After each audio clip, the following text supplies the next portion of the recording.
नहीं बल्कि रिलेटिव है। न्यूटन के अनुसार टाइम एब्सोल्यूट होता है, यानी कि इस ब्रह्मांड में हर जगह और हर परिस्थिति में ये सेम ही रहता है। उदाहरण के लिए, अगर मेरे सामने कोई घटना शाम 5 बजे घटती है तो ब्रह्मांड में हर किसी के लिए भी वो घटना शाम 5 बजे ही घटनी चाहिए। पर क्या वाकई में ऐसा होता है? आइए इसकी पड़ताल करते हैं। मान लीजिए कि एक बम ब्लास्ट होता है। दो अलग अलग लोग उस बम ब्लास्ट से 10 लाइट सेकंड और 20 लाइट सेकंड दूर मौजूद हैं। उस एक्सप्लोजन से निकले लाइट को पहले आदमी तक पहुंचने में 10 सेकंड लगेगा, जबकि दूसरे आदमी तक उसी लाइट को पहुंचने में 20 सेकंड का समय लगेगा।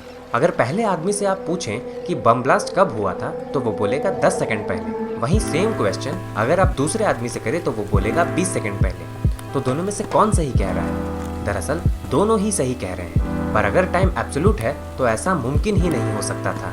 अगर टाइम एब्सोल्यूट होता तो दोनों के लिए एक्सप्लोजन एक साथ ही हुआ होता और दोनों ने एक ही समय उस एक्सप्लोजन को देखा होता। पर चूंकि ऐसा नहीं हुआ, हम ये कह सकते हैं कि टाइम एब्सोल्यूट नहीं बल्कि रिलेटिव होता है और इसका गुजरना रेफरेंस फ्रेम पे डिपेंड करता है।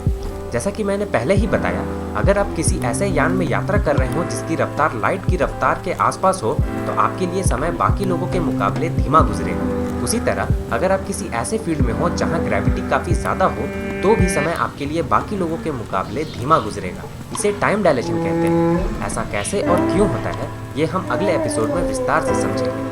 फिलहाल आप ये जानिए कि ये एकमात्र कोरी कल्पना नहीं बल्कि एक सच है जिसे कई बार वेरीफाई भी किया जा चुका है। आइए जानते हैं इनमें से कुछ एक्सपेरिमेंट्स के बारे में। 2 एटॉमिक क्लॉक्स के टाइम को सिंक्रोनाइज करने के बाद एक को पृथ्वी पर ही रखा गया, जबकि दूसरे को पृथ्वी का चक्कर लगाने वाले उपग्रह में डाल दिया गया। कुछ दिनों बाद जब दोनों क्लॉक्स के टाइम को मिलाया गया तो ये पता चला कि उपग्रह पर मौजूद क्लॉक का समय पृथ्वी पर मौजूद क्लॉक के मुकाबले कुछ नैनोसेकंड ज़्यादा था। ये साफ इस बात को दर्शाता है कि पृथ्वी के ग्रेविटी फील्ड के कारण इसकी सतह पर मौजूद क्लॉक के लिए समय कुछ नैनोसेकंड धीमा गुजरा।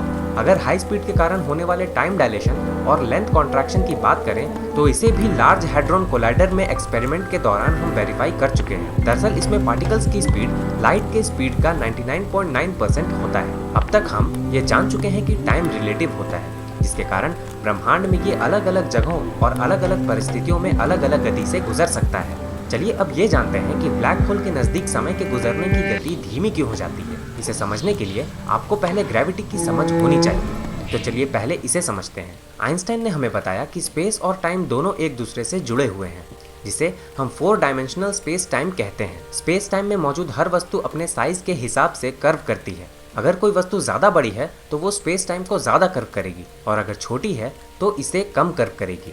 इसे समझने के लिए आप एक चादर का उदाहरण ले सकते हैं। चादर को स्पेस टाइम मान लीजिए। अब अगर एक बड़ा बॉल इस पर रखें तो चादर अंदर की ओर थोड़ा धंस जाएगा।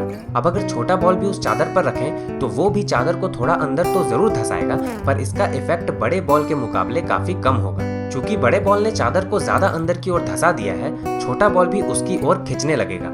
इसे हम ग्रेविटी यानी कि गुरुत्वाकर्षण बल कहते हैं। इस उदाहरण में जो बड़ा बॉल है उसे आप सूर्य मान लीजिए और छोटे बॉल को हमारी पृथ्वी। तो आप समझ जाएंगे कि पृथ्वी सूर्य का चक्कर क्यों लगाती है। आप में से कई लोग ये सोच रहे होंगे कि अगर बड़ा बॉल छोटे बॉल को अपनी ओर खींचता है तो पृथ्वी को तो सूर्य से टकरा जाना चाहिए, न कि इसका चक्कर लगाना चाहिए। दरअसल पृथ्वी चक्कर इसलिए लगाती रहती है क्योंकि इसने भी स्पेस टाइम को थोड़ा विकृत किया है, जिसके कारण इसका बैलेंस बना रहता है। इस वीडियो से आप इस बात को समझ सकते हैं।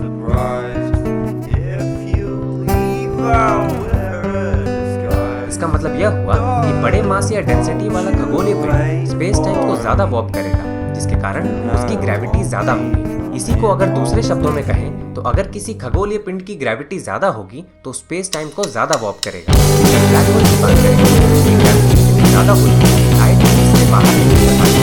दूसरे शब्दों में कहें ब्लैक होल स्पेस टाइम को काफी ज्यादा वॉर्प करते हैं। पर इससे टाइम को अलग क्यों पड़ता है इसे समझने के लिए इसका रिलेशन देखते हैं, जिसे आप सबने स्कूल में कभी जरूर पढ़ा। हम जानते हैं कि स्पेस पर टाइम होता है। ये लाइट की स्पीड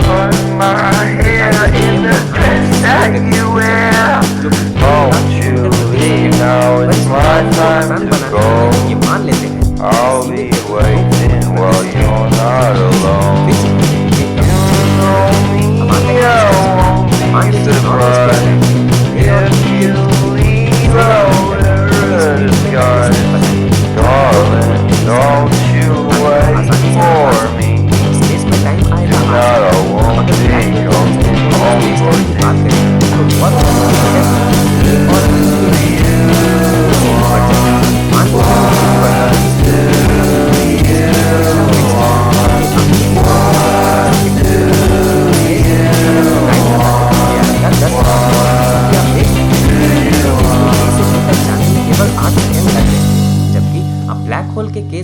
से बी तक जाने में 10 सेकंड लग रहे हैं, यानी कि समय धीमा हो गया है। ये मात्र एक साधारण उदाहरण था। अगर असली टाइम डायलेशन और लेंथ कॉन्ट्रैक्शन इक्वेशन की बात करें तो ये कुछ ऐसा है। आप में से कुछ लोगों ने ये भी कमेंट किया था कि आइंस्टाइन का स्पेस टाइम का कॉन्सेप्ट ही गलत है। अगर आप भी ऐसा सोचते हैं तो आप गलत हैं। आइंस्टाइन ने अपने स्पेस टाइम के मॉडल के आधार पर यह प्रेडिक्ट किया था कि बड़े खगोलीय पिंड स्पेस टाइम को विकृत करते हैं, जिसके कारण लाइट भी जब उस फील्ड से गुजरती है तो वो भी बेंड हो जाती है, जिसके कारण उसका रास्ता भी बदल जाता है। आज इस बात को ग्रेविटेशनल लेंसिंग फेनोमेनन ने साबित भी कर दिया है, यानी कि आइंस्टाइन का स्पेस टाइम का कॉन्सेप्ट गलत नहीं है। आशा करता हूँ कि अब तक आप समझ चुके होंगे कि ब्लैक होल के नज़दीक समय धीमा क्यों हो जाता है। दोस्तों, टाइम डायलेशन और लेंथ कॉन्ट्रैक्शन को हम दूसरे एपिसोड में विस्तार से समझेंगे। आज के इस एपिसोड में बस इतना ही। आशा करता हूँ कि ये एपिसोड आपको पसंद आया होगा।